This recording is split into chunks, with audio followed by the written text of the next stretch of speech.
Assalamu alaikum, урматтуу жалпы YouTube көрүүчүлөр. Бүгүн 1-октябрь 2022-жыл. Уже күздүн 2-айы башталды.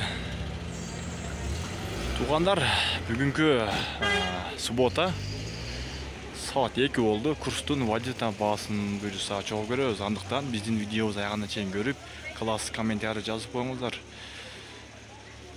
Финкабанкта доллар 82.70, евро 79.80, рубль 1 сом 30 тыйын экен. Казак теңгеси 0.117 дейт.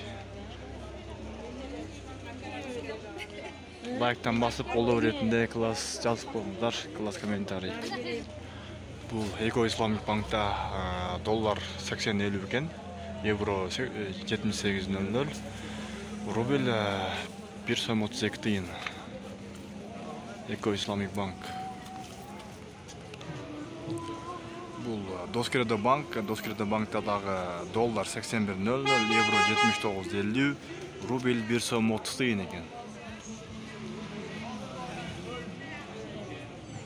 Нукатта погода ала булут, жамгыр жаап, кайра басылып дегендей.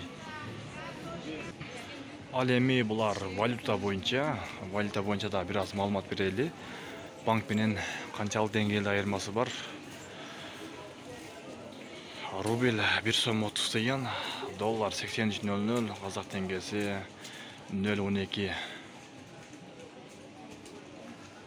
Бул жактагылар дагы рубль 1 сом 30 тыйын, доллар 83. Ошо бардыгы бир кылда экен. Достор, ушун менен видеобузду жыйынтыктайбыз. Класс комментарий жазып коюңуздар.